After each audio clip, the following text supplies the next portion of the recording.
E nesse vídeo dominical que eu gravo sexta-feira, 9 horas da noite, depois de me emocionar vendo o último jogo do Federer, né? Porque mais uma lenda do tênis que se aposenta, Serena Williams já fez isso, né? Há poucas semanas atrás. Mas enfim, gente, resolvi gravar esse vídeo pra gente falar justamente sobre as taxas de juros, não somente dos Estados Unidos, que subiu agora nessa super quarta, que veio a decisão, né? Junto com a do Copom, que decidiu manter a nossa taxa Selic em 13,75, mas as taxas de juros no mundo inteiro, porque nós temos visto um movimento de aumento das taxas de juros de forma generalizada, porque a inflação como um todo também ocorre de forma generalizada. Eu acho que, salvo algumas exceções, como Turquia, que fez alguns cortes, mas também porque estava com uma taxa bem elevada, e talvez Japão, que manteve e tem uma taxa negativa, a maioria dos bancos do mundo aí estão aumentando as suas taxas de juros. Mas, de qualquer maneira, eu quero trazer o que está acontecendo, quais são as novas perspectivas depois dessa última super quarta que a gente teve com essa decisão do Fed, como tudo isso pode impactar o Brasil, não somente na questão de economia, mas na questão dos investimentos, e talvez entender sobre essa perspectiva que tipo de investimento que talvez faz mais sentido nesse momento, apesar de que tem muita coisa que tá fazendo sentido nesse momento, tá, gente? Mesmo que seja um momento de incerteza. Mas antes da gente começar, eu quero trazer pra vocês, aliás, eu quero pedir pra vocês já se inscreverem aqui no canal se vocês são novos por aqui, deixem o like de vocês e qualquer dúvida, qualquer comentário sobre o tema, não hesitem, podem utilizar os comentários que eu tô sempre atenta e tentando responder todo mundo, beleza? Bom, pessoal, vamos começar falando, claro, a gente vai falar das taxas de juros dos outros lugares, mas vamos começar falando sobre a questão do Fed, né? O Fed, então, anunciou na quarta-feira que subiu em 0,75 pontos percentuais a sua taxa de juros, que chegou, então, a 3% e 3,25%. Eles sempre trabalham com essas bandas de taxa de juros, né? E a questão é que, junto com esse aumento na taxa de juros, veio um discurso um pouco mais duro do Jerome Powell, né?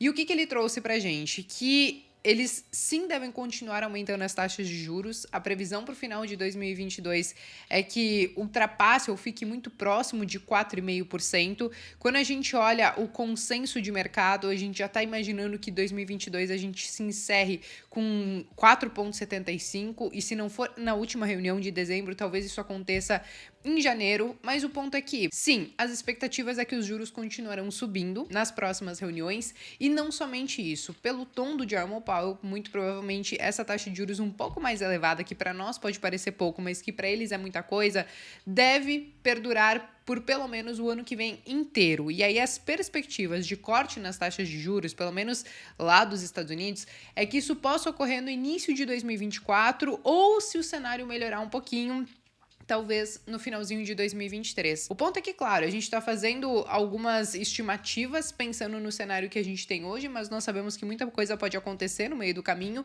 Inclusive, a gente está observando de forma muito atenta o que está acontecendo entre Rússia e Ucrânia nesse momento, porque parece que os conflitos eles estão escalando para uma magnitude que nós não desejaríamos de maneira alguma. Então, a gente tem que acompanhar muito bem esses episódios para saber como que tudo isso pode continuar impactando as economias, né? Nós vimos que não somente isso, mas questão de pandemia, mas também os problemas na China, tudo isso impactou diretamente na inflação por conta da cadeia produtiva. Claro que tem a própria questão da expansão monetária, e aí que vem toda essa questão dos juros, né? Entendendo que a expansão monetária, ela tem essa capacidade de gerar inflação, de criar a inflação, vamos dizer assim, as taxas de juros acabam sendo a carta na manga que os bancos centrais têm para tentar lidar com ela. Então, como a taxa de juros é o preço do dinheiro, subir elas nesse momento, isso torna os empréstimos, né, seja de empresas, de indústria ou de famílias, tudo isso muito mais caro. Você estrangula um pouco a economia, mas você tenta conter os índices de inflação. E esse que é o ponto, né? A dúvida é até quando essas taxas de juros conseguirão desacelerar a inflação, mas talvez sem jogar os Estados Unidos ou os outros países em alguma recessão. E é claro que a gente só vai saber qual foi a dose certa desse remédio, ou se teve dose certa desse remédio, depois que acontecer praticamente tudo isso. Mas o ponto é que o Fed, eu acho que ele tá querendo esticar essa corda até 4,5, 4,75 e tentar manter, porque porque eles realmente estão preocupados em não ter uma recessão muito profunda ou muito longa. Eu acho que eles estão tentando mirar naquele soft landing, né, naquele pouso suave, mas claro que o próprio Jerome Powell falou, inclusive nessa reunião de quarta-feira, que não tem como garantir tudo isso, né?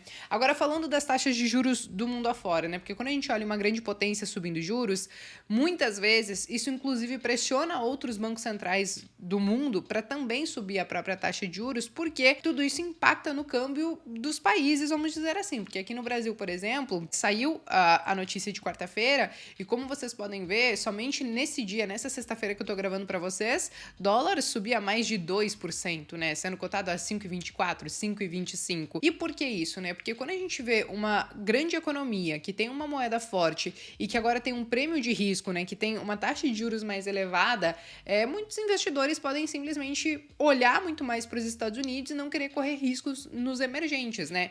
E aí, outros bancos centrais do mundo afora também acabam muitas vezes tomando a mesma atitude, muitas vezes para tentar conter esses índices de inflação, para também tentar conter essa questão dos investimentos, e basicamente é o que a gente está vendo, né? Então, nessa listinha que eu trouxe para vocês, que eu peguei inclusive da Infomoney, a gente vê aqui Estados Unidos, Brasil, Japão, que eu falei para vocês, né, que só manteve a taxa deles que tá em tese negativa, né? Mas olhem só como tá a questão da Argentina, né? Eles têm 75% de taxa de juros, teve um aumento recente, né? E eles já estão com a previsão de que podem chegar até o final do ano com 95%, e parece um negócio absurdo, né?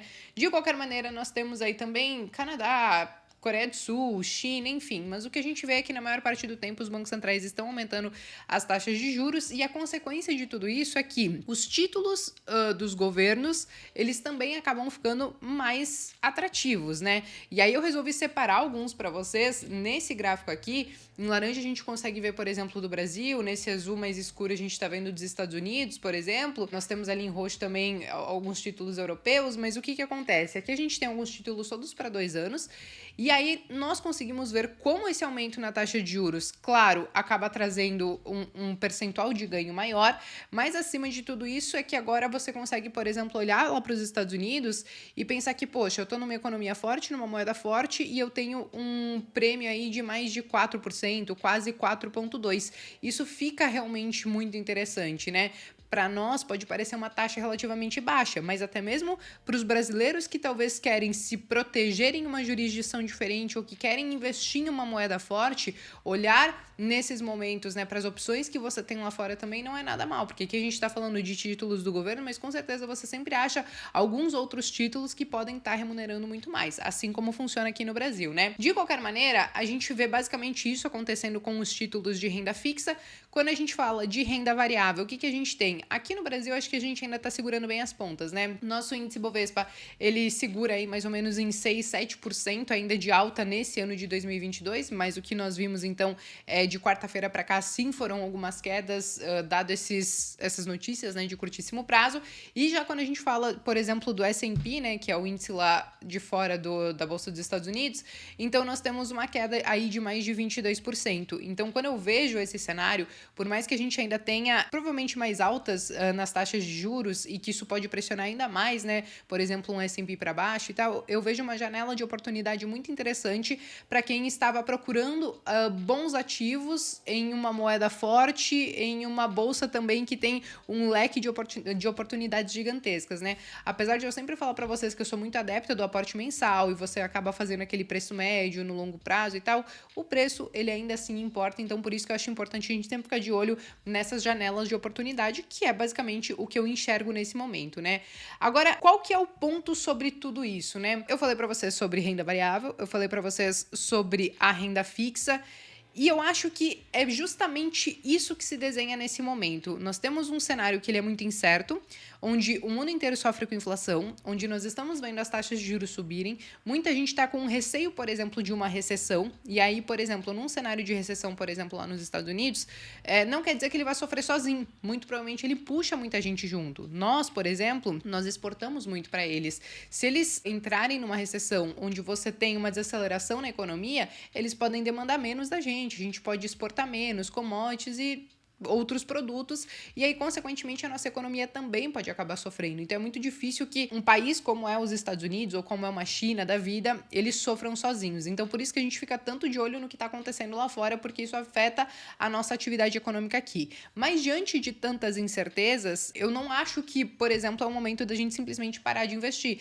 Eu acho que é o momento da gente continuar diversificando acima de tudo e entendendo que temos oportunidades em bolsa lá fora, temos oportunidades em renda fixa lá fora, e quando a gente olha para renda fixa aqui, a gente chegou no finalzinho da nossa curva de juros a 13,75. Até foi feito um levantamento com mais de 128 players do mercado e 98% acreditam que a gente vai ficar então com essa taxa de juros de 13,75 até o final de 2022 e que provavelmente cortes nas taxas de juros a gente pode esperar somente para o segundo semestre de 2023. Então, olhando esse cenário onde a gente ainda tem um juros muito alto e que parece que ele parou de subir nesse momento, ainda assim a gente consegue encontrar alguns títulos pré-fixados que são muito interessantes, mas também alguns pós-fixados mais interessantes ainda. Então, eu acho que a gente está num momento que, apesar de parecer muito incerto, a gente não precisa escolher entre um e outro. A única ressalva que eu faço em relação a esses títulos de renda fixa, e não somente no Brasil, mas também lá fora, é o duration, né, que é o tempo desses títulos. Então, eu até trouxe para vocês aqueles títulos dos governos, né, e tal, mas eu trouxe de 2 anos, que é o que eu acho que a gente consegue mais ou menos precificar, e a gente não consegue precificar totalmente, porque o futuro é sempre incerto, mas que eu acho que é um tempo ok para você trabalhar com as perspectivas que você tem hoje. Aqui no Brasil, por exemplo, a gente tem uma volatilidade muito grande, a cada 4 anos a gente tem eleição, e parece que o jogo pode mudar totalmente a cada momento. Então, um duration um pouco menor, por exemplo, de 2 anos, você ainda acha, por exemplo, pré-fixado a 13%, a 14% aqui no Brasil. Então, não é nada mal essa taxa. Se acontecer alguma coisa de piorar muito o cenário e talvez essa taxa tiver que subir ainda mais um pouco, ainda assim você está garantindo uma excelente rentabilidade com uma taxa de juros de 2 dígitos. E quando a gente fala de pós-fixado, o pós-fixado também me parece muito interessante porque, como eu trouxe para vocês, para esse ano e para o ano que vem, as perspectivas ainda são de juros mais altos. Então, por mais que você atrele a um CDI, ao Selic ou até mesmo aos índices de inflação com algum prêmio, o cenário não parece que ele vai se consertar, vamos dizer assim, tão rápido ao ponto de virar esse jogo drasticamente. Então, acho que pelo próximo ano, pelos próximos 2 anos, ainda dá para aproveitar muito bem essas taxas um pouco mais elevadas e, óbvio, fica sempre de olho no mercado de renda variável para ver o que abre de janela de oportunidade aí, beleza? Bom, pessoal, nesse domingão, que na verdade para mim é uma sexta-feira, era mais esse bate-papo e essa reflexão que eu queria trazer para vocês. Gravo esse vídeo, mais uma vez, digo, emocionada, porque, enfim, ver uma lenda como o Federer se aposentar não tem como, né? Eu falei, eu me maquiei, fui ver o negócio, aí chorei horrores, aí tive que maquiar de novo pra vir aqui gravar pra vocês, mas gravo com o maior prazer e emocionado, e eu espero então que vocês tenham gostado desse vídeo. Se vocês gostaram, chegaram até o final, não esqueçam do like, não esqueçam de se inscrever, podem usar os comentários, que eu tô sempre conversando com vocês através deles. E é isso, gente. Me despeço por aqui, mas vejo vocês então no próximo vídeo.